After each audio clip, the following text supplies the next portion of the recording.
Merci beaucoup d'avoir pris le temps de répondre à nos questions. Je voudrais qu'on s'arrête plus précisément sur ce qui s'est passé à Izium, ces corps qui ont été découverts par l'armée ukrainienne après la libération de la ville. Le gouverneur régional d'Izium affirme que 99% des corps exhumés présentaient des signes de mort violente.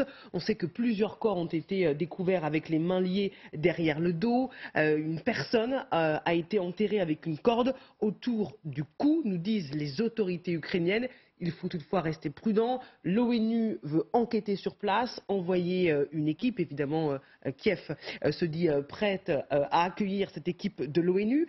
Est-ce qu'on peut parler déjà, moins de 48 heures après avoir découvert ces tombes, de crimes de guerre, comme le fait l'Ukraine, général? Personnellement, je ne pense pas. D'abord parce que je trouve que c'était très rapide pour sortir les corps et faire une analyse, je dirais, visuelle pour dire oui, ils ont été l'objet de crimes de guerre. Donc je crois qu'il faut, on parlait de propagande tout à l'heure, il y a un moment où il faut garder raison. Il y a une enquête qui se met en place, on doit identifier parmi les corps ceux qui ont été victimes d'exactions. N'oublions pas que nous sommes en temps de guerre, qu'il y a forcément malheureusement des gens qui sont tués pendant ce conflit. Et moi, ce que je vois dans toutes les images, c'est un cimetière de fortune, parce que je pense qu'il fallait bien enterrer les gens quelque part. Oui. On voit aussi qu'il y a un certain respect fait pour les morts. Regardez ce qui s'est passé à Boutcha, c'est pas du tout ce qu'on a vu. À Boutcha, c'était complètement différent, c'était vraiment des crimes de guerre. Là, on n'est pas apparemment sur des crimes de guerre, on est sur des personnes qui ont été enterrées pour de multiples raisons, bien sûr, apparemment tuées pendant cette guerre. Il y a des cas que vous avez cités, mais on les cite depuis ce matin, on est quand même à 4 cadavres qui correspondraient effectivement à des exactions potentielles. Voilà, donc je pense que... Pour les 450 découverts. Oui, mais les autres corps ont été... Vous avez vu tout à l'heure une image où on voyait qu'un cercueil était retiré d'une fosse mortuaire. Donc il y avait un cercueil qui était mis... S'il y a des crimes de guerre, on ne se donne pas la peine de mettre les gens dans un cercueil. Voilà, donc c'est pour ça qu'il y a eu des crimes de guerre. Oui, vraisemblablement, la preuve, il y a quelques personnes manifestement qui ont été concernées par ça. Moi, la seule interrogation que j'aurais, c'est notamment c'est dans la fosse commune des soldats ukrainiens. Voilà, on n'en a pas beaucoup parlé, on a dit qu'il y avait 17 corps, très bien. Je dirais que là, il faut vraiment être vigilant pour savoir si les soldats sont bien morts au combat ou s'ils n'ont pas été victimes d'exactions. Et là, il y aurait un vrai crime de guerre. Les autres, je pense qu'on est dans le cas, d'une part, honneur aux morts, quel qu'il soit, et d'autre côté aussi, je dirais, mettre en valeur un devoir de mémoire avec un cimetière de fortune, parce que je pense qu'à Izium, il devait être très difficile d'enterrer pendant les combats les personnes qui avaient été tuées. Alors on ne sait pas qui a enterré ces personnes. Oui, j'allais poser la question, est-ce qu'on est sûr que c'est l'armée russe qui a... Non, je ne pense pas que ce soit l'armée russe, mais j'ai aucune information. C'est pas cohérent. Moi, je pense que c'est les citoyens ukrainiens qui se sont dit on ne peut pas laisser ces morts comme cela. Et puis n'oublions pas qu'il y a une dimension sanitaire. On ne laisse pas des morts comme ça, parce qu'il y a des problèmes de santé publique, même en temps de guerre. Donc je dirais qu'on est dans quelque chose d'assez logique finalement, et la seule chose qu'on peut attendre, c'est une enquête qui dise oui, des personnes ont été exécutées, non, ces personnes elles sont mortes effectivement de mort violente parce que c'est la guerre, et il faut bien relativiser les choses. C'est pour ça que les discours qu'on entend depuis 24 heures, qui sont d'ailleurs le prétexte du sujet de tout à l'heure, créer un tribunal international, c'est pas la première fois qu'à partir de quelque chose de supposé, qu'on a une décision politique internationale pour dire, voyez bien, il y a un crime de guerre, il y a ceci, cela, on va monter une action juridique. Donc je crois qu'il faut rester raisonnable, prudent. C'est de ne pas dire qu'il n'y a pas eu de crime de guerre, il y en a eu forcément. On voit bien, les Russes sont conduits comme des sagouins depuis 6 mois, nous le savons. Maintenant, il ne faut pas non plus rentrer dans une certaine forme de propagande qui dramatise les choses, peut-être inutilement. Il faut avoir l'esprit de vérité et non pas d'instrumentalisation de tout cela. Qu'en pense Olivier Védrine? Je pense que j'ai pas besoin de voir Izium pour savoir qu'il y a des crimes de guerre. Voilà. J'ai pas besoin de voir Izium pour savoir qu'un jour il faudra un procès de Nuremberg du système Poutine. Donc je n'ai pas besoin de ça, je le sais déjà. Il y a quelques jours, j'étais à Varsovie pour un colloque sur le trauma de guerre. J'ai vu le film Mariupol. Si jamais l'Ukraine gagne, libère Mariupol, vous allez voir. Là, on va être en face de choses horribles. On a eu des témoignages d'Ukrainiens. Je vous rappelle que dans ce colloque, nous avions des psychologues de toute l'Ukraine. Nous avons des témoignages, y compris de cannibalisme sur les morts, pour que les vivants survivent, des témoignages de cadavres qui ont pourri dans les rues, excusez-moi du terme. Donc voilà, donc oui, j'ai pas besoin de voir Izium pour accuser la Russie, parce que je sais qu'il y a déjà des crimes de guerre, et je pense que avec ce qu'on va découvrir, si l'armée ukrainienne continue de gagner, ça va être affreux. Mais on pourrait très bien se dire qu'il y a déjà matière à bâtir un dossier d'accusation avec ce qui s'est passé à Boutcha et à Irpin. La question, c'est est-ce qu'on peut dire aussi rapidement que Izium relève des mêmes crimes de guerre au bout de 48 heures, Christian Maigrelis? Non, pas 48 heures. Il faut se donner quelques mois pour enquêter, évidemment. Ce n'est pas ce que font Emmanuel Macron, Anthony Blinken, qui ont réagi très rapidement. C'est de la politique, c'est autre chose. On est dans la construction. Pas de la justice, c'est de la politique. Je vous parlais tout à l'heure de façonner l'environnement international de ce conflit. La dimension juridique est importante, surtout pour les Occidentaux. Les Occidentaux attachent beaucoup d'importance au respect du droit. Donc finalement, être capable d'utiliser ce droit dans la guerre, est une tactique ou une stratégie tout à fait pertinente, à condition qu'elle soit faite au bon moment. Ce qu'on a entendu hier, moi je regrette, ce que j'ai entendu ne correspond pas à ce que je vois sur les images. Alors peut-être qu'on n'a que des images, néanmoins ça ne correspond pas. Le président Macron parle d'atrocité, alors c'est vrai que quand on relit le texte, c'est un petit peu... ça reste un peu vague quand même, il y a les mots atrocité, mais on ne sait pas trop où ça se met. Ils n'ont pas le terme de crime de guerre, le voilà, président tout à fait. Ensuite, on a Mme von der Leyen, effectivement, qui monte en disant oui, il faut faire quelque chose. Bon, on est dans une forme d'instrumentalisation extrêmement rapide, mais je crois qu'on est sous la mise sous pression de Poutine, éventuellement d'ailleurs de ceux qui l'entourent, et on veut utiliser aussi le droit international pour accentuer cette pression. Alors maintenant, ce que tu as dit tout à l'heure est tout à fait juste, je pense qu'il n'en a rien à faire. Mais maintenant, on est déjà indirectement en train de préparer la suite. Il y a bien un moment où cette guerre va s'arrêter. Et effectivement, on revient à des procès où ceux qui sont les fauteurs de guerre pourraient être effectivement passés devant un tribunal et être condamnés. Mais il faut que la guerre soit arrêtée. Qu'en dites-vous derrière? Il faut que la guerre soit arrêtée, que le gouvernement de russe ait changé. Voilà. La voix ukrainienne sur ce plateau, qu'en dites-vous? Moi, d'entendre tout ce dont vous parlez, surtout vous, c'est très traumatisant parce que je me rappelle très très bien en février, en mars, en avril, en mai, en juillet, juin, août. À chaque fois que la Russie commettait des atrocités, des crimes de guerre, il y avait cette discussion. Peut-on juger ça un crime de guerre? Peut-on inculper Poutine? Va-t-on lui garder le visage? Il faut plus de temps pour investiguer, il faut respecter un processus. À chaque fois, après, Vinnytsia a été bombardée, ma ville natale, hier, avant-hier, l'infrastructure qui procure de l'eau aux gens a été bombardée. Mes parents se sont retrouvés sans eau. Mais ce que font les Européens, dans mes yeux, en tant qu'une Ukrainienne, c'est qu'ils cherchent des termes, ils cherchent des terrains, ils cherchent des, je sais pas, des cadres juridiques, politiques ou quoi que ce soit. Je me rappelle, après Boutcha, il y avait même discussion. Est-ce un crime de guerre? Est-ce qu'on peut juger aussi rapidement que ça? C'est un peu normal, parce que dès lors qu'on se soumet au droit, le droit précise les choses d'une manière très précise, puisque nous sommes une société occidentale dans laquelle le droit est essentiel. On veut rester conforme au droit qu'on a mis en place. Donc vous avez raison de dire, vous avez l'émotion de la personne qui a vécu tout ça, je comprends. Maintenant, n'oubliez pas que depuis le début, on met le droit en avant pour justifier tout ce que l'on fait. Voilà, c'est le cadre juridique et ça, on n'y peut rien. C'est pas nous qui l'avons créé, il existe. Et il est normal de faire entrer les différents cas dans les cases pour effectivement qu'on soit irréprochable dans la sanction qu'on devra porter sur ceux qui ont été les fauteurs de cette guerre. Donc il y a l'émotion d'un côté et puis il y a la réalité juridique et malheureusement, elle est là, cette réalité juridique. Et il va bien falloir accepter cela parce que c'est notre fondement même de société démocratique. Attention, on n'est pas dans des États totalitaires. On applique un droit qu'on doit l'appliquer. Et après, on ne peut pas ensuite faire ce qu'on reproche à celui qui est en face. Je voudrais qu'on parle de ce qui se passe sur le terrain et finalement se demander si Vladimir Poutine, il n'a pas commis également une erreur terrible de stratégie en se lançant dans cette guerre en Ukraine. Tout ce qu'il voulait éviter s'est produit. Le renforcement de l'OTAN, qui était il y a encore peu de temps, accusé d'être en état de mort cérébrale. Une Europe moins fracturée qui a quand même réussi à se mettre d'accord sur des sanctions et aussi un renforcement de la puissance américaine. Et regardez ce que dit Olaf Scholz, le chancelier allemand, sur l'OTAN. En tant que nation la plus peuplée, la plus puissante économiquement et située au centre du continent, notre armée doit devenir le pilier de la défense conventionnelle en Europe et la force armée la mieux équipée.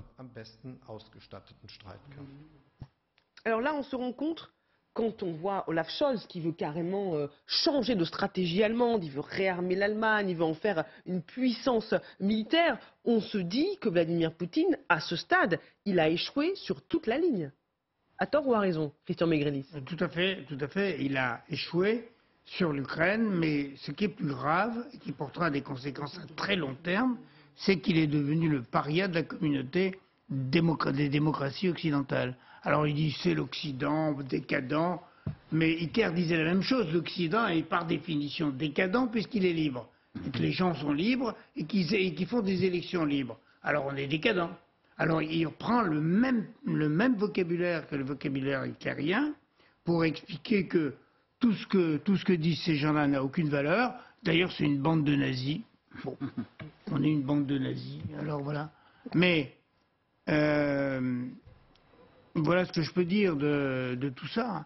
Général. Oui, alors sur l'Allemagne, bon, c'est très intéressant de voir un social-démocrate évoquer un renforcement militaire de l'Allemagne, il ne faut quand même pas l'oublier, et surtout vouloir faire de l'armée allemande la principale armée en Europe. N'oublions pas que le président Macron, il y a 3 ou 4 ans, a évoqué justement sa volonté de faire de l'armée française la première armée d'Europe. Donc déjà, on va avoir un petit problème, je pense, entre deux armées. On n'a peut-être pas la même vision de l'Europe militaire. Deuxième point, vous l'aviez un peu évoqué d'ailleurs tout à l'heure, quand on reprend les chiffres des 100 milliards attribués en plus à la défense allemande, vous avez quand même 40 milliards qui sont attribués à l'achat d'avions de chasse F-35 américains chargés de porter l'arme nucléaire américaine dans le cadre de l'OTAN. Donc une armée allemande qui commence déjà à acheter américain et qui parle aussi de défense européenne, je pense aussi par de défense européenne, et n'achète pas européen, j'ai un petit problème quand même. On a un problème de compréhension. Et n'oublions pas, si je me mets du point de vue français, on a 2 programmes d'armement importants pour faire la défense européenne en termes d'équipement militaire. On a un avion multirôle, le SCAF, qui est un avion avec des drones et tout ça qui était prévu, qui a pris du plomb dans l'aile avec les Allemands depuis quelques mois. Et on a aussi un char commun. On parle beaucoup de chars aujourd'hui. Et ben, le char commun a aussi des problèmes. Donc toute la collaboration, je dirais, intra-européenne pour avoir une industrie d'armement européenne a pris du plomb dans l'aile grâce aux Allemands. Et n'oublions pas quand même, parce qu'il faut avoir la mémoire longue, il y a 1 an et demi, les sous-marins qu'on a voulu vendre à l'Australie, n'oublions pas que l'Allemagne, par ses industries d'armement, avait tout fait pour justement torpiller, sans mauvais jeu de mots, ce contrat avec les Australiens. Donc on a un petit problème de cohérence politique et de peut-être aussi de loyauté. Moi j'ai un doute sur la loyauté des Allemands aujourd'hui, et si on devait parler de l'armée allemande, elle a un problème d'effectif, elle n'arrive pas à recruter, parce que la population est quand même pas très militariste, elle n'est pas très... Ah oui, c'est sûr, pour l'instant, il n'y a pas de soutien encore populaire à ce revirement allemand. Mais pour revenir à Vladimir Poutine, il a réussi quand même à refédérer les puissances occidentales contre lui. L'Occident a réagi, elle n'a pas laissé l'Ukraine être envahie sans rien faire. L'OTAN s'est revigorée. Est-ce que ce n'est pas un échec profond pour Vladimir Poutine? Poutine, il est comme Hitler. Hitler a détruit l'Allemagne, Poutine détruira la Russie. Voilà, c'est tout. Parce qu'il ira jusqu'au bout. Il ira jusqu'au bout. Alors, soit il sera éliminé de l'intérieur, mais en tous les cas, la Russie en sortira dans un état pitoyable, lamentable. Ouais. L'opposition russe libérale, quand on discute entre nous, on sait que ça va arriver à la fin. Tout a une fin, mais là, on sait que Poutine il n'y en a pas pour si longtemps que ça. Mais le problème, c'est pas du quand, c'est le comment. On savait qu'Hitler allait se terminer, même dans l'opposition allemande à l'époque, il savait qu'Hitler allait se terminer. Mais il se disait comment? Et bien ça sera pareil, ça sera une destruction.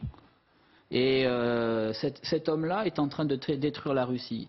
Il est en train de voler la jeunesse, la jeunesse russe de son avenir. Alors je dis souvent en rigolant, c'est sans doute un agent de la CIA parce qu'il détruit tellement bien la Russie qu'il doit être formé pour. Voilà. Je suis tout à fait d'accord avec vous. Parole d'ancien conseiller de Mikhaïl Gorbatchev. Oui. Dans cette guerre, est-ce qu'il a encore des appuis solides? Parce que on entend des analyses différentes. Certains qui disent mais Vladimir Poutine, il n'est pas isolé. Je vous rappelle que le continent africain est très réservé sur cette guerre, en disant mais pourquoi on s'occupe de l'Ukraine alors qu'il y a d'autres problèmes et finalement on en paye les conséquences. L'Inde et la Chine ne choisissent pas leur camp, mais refusent de soutenir clairement l'Ukraine. Donc finalement, est-ce qu'on a raison de dire que Vladimir Poutine est isolé? Alors je vais vous répondre. Allez-y. Il n'intéresse que les pays à la marge, les dictatures, les régimes totalitaires. Bon, moi, là où je suis en colère, c'est on a pris trop de temps pour l'arrêter. On le savait déjà en 2008 avec la Géorgie, on le savait, avec la Tchétchénie, on le savait, et on a mis tout ce temps. Alors maintenant, on doit l'arrêter. Oui, on va l'arrêter. Il faut l'arrêter. Il faut qu'on s'implique plus. Alors on parle de belligérance, de co-belligérance, mais on est déjà un peu co-belligérant. Oui, mais ça veut dire quoi s'impliquer plus? Ça veut dire encore plus aider l'Ukraine. Ça veut dire plus d'armes. Ça veut dire une cohésion avec les États baltes, avec la Pologne. Il faut montrer la force, la force, la force. Il n'y a que ça. Il faut arrêter le blablabla sur les... C'est bien, on va faire un Nuremberg, on le fera après. Pour l'instant, il faut régler le problème comme on l'a fait avec Hitler. Voilà. Général. Oui, c'est délicat parce que bon, moi je vois surtout autre chose. C'est, vous voyez, l'OCS, la réunion de l'organisation de coopération de Shanghai qui a eu lieu là depuis 2 jours. Oui. Pour répondre à votre question, finalement, hein, quand on voit tous ceux qui ont été rassemblés autour de Poutine, c'est comme une organisation créée par la Chine. Oui. Et qu'est-ce qu'on a vu autour de la table que nous a présenté par les images? Que les plus grands autocrates qui existent aujourd'hui, puissance militaire pour une partie d'entre elles, et qui représentent en gros 3 milliards d'habitants. Alors maintenant la question est de savoir est-ce que Poutine était isolé ou non parmi eux. Il est certain qu'il n'a pas obtenu tout ce qu'il voulait. Mais là, on revient à ce que vous avez dit il y a quelques instants. Effectivement, la Chine, l'Inde sont très prudentes. Elles veulent éviter d'être engagées dans le... Pour ça, elles regardent. Mais je crois... Alors la question, je ne suis pas capable de répondre, de dire aujourd'hui, voilà, la Russie a un soutien plus ou moins avéré, plus ou moins réel de ces pays-là. Mais il y a une convergence d'intérêts pour qu'ils restent tous ces gens-là au pouvoir. Et je pense que Poutine est aussi un exemple d'autocrate.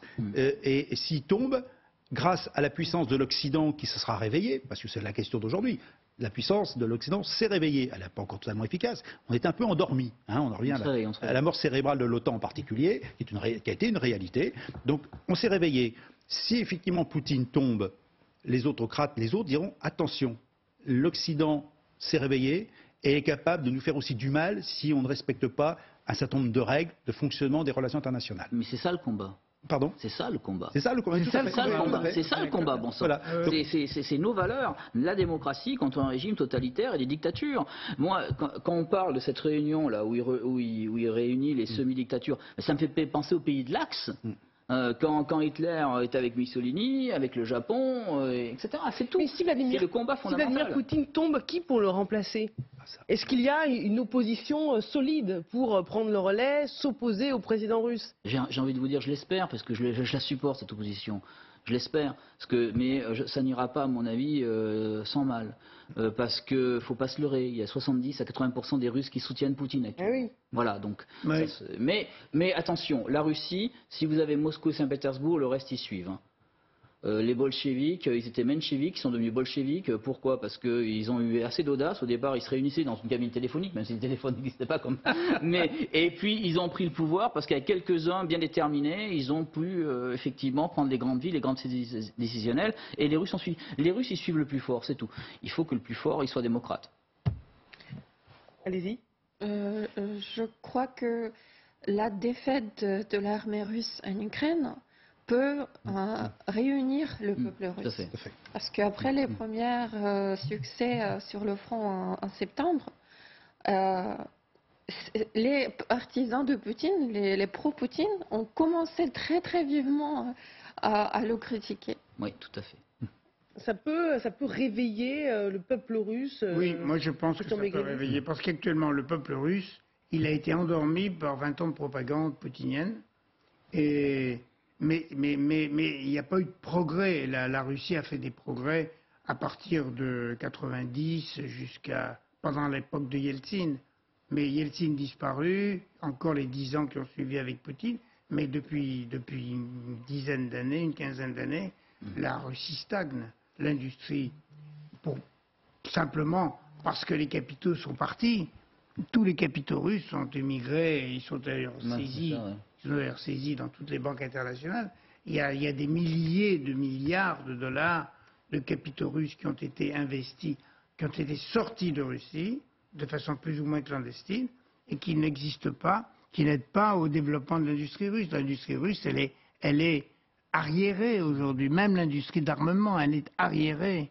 Et les dirigeants n'en ont aucune conscience de ça. Tout ce qui les intéresse, c'est de savoir si tel oligarque va leur verser tel montant.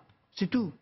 Et je vous rappelle que 1905, la première révolution russe, c'est suite à une défaite militaire contre le Japon. Oui. Et je vous rappelle aussi que 1917, pourquoi que les bolcheviks ont gagné? C'est très simple. Lénine promettait simplement la paix, du pain et les terres. Le peuple russe avait les défaites et l'enlisement de la Première Guerre mondiale, les problèmes de l'armée russe, les Russes qui ne voulaient plus aller au front. Qu'est-ce qui s'est passé? Le message de Lénine a battu le message de Kerensky. Général. C'est pour ça que justement, ce que vous avez dit, je partage tout à fait. Si l'armée russe s'effondre en Ukraine aujourd'hui, et il y a quand même une hypothèse potentielle réelle avec cette victoire au nord, où effectivement l'armée russe a quand même s'est débandée.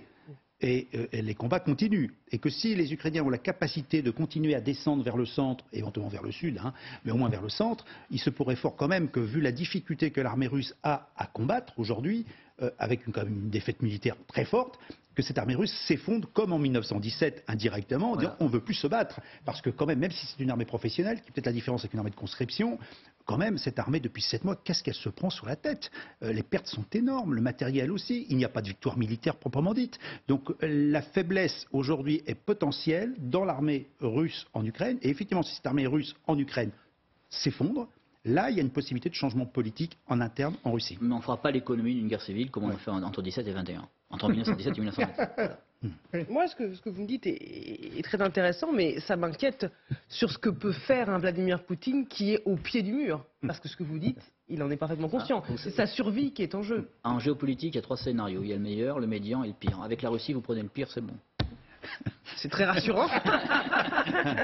Merci beaucoup Olivier Védrine, politologue, rédacteur en chef du journal d'opposition russe Russian Monitor. Merci à Daria Petrenko, expatriée ukrainienne en France, à Christian Megrelis, ancien conseiller de Gorbatchev et auteur du livre Le naufrage de l'Union soviétique, les choses vues, et au général François Chauvency. Dans un instant, vous retrouvez Amélie Carwer pour En toute franchise. Très bonne soirée sur LCI. C'était votre programme avec QuickBooks.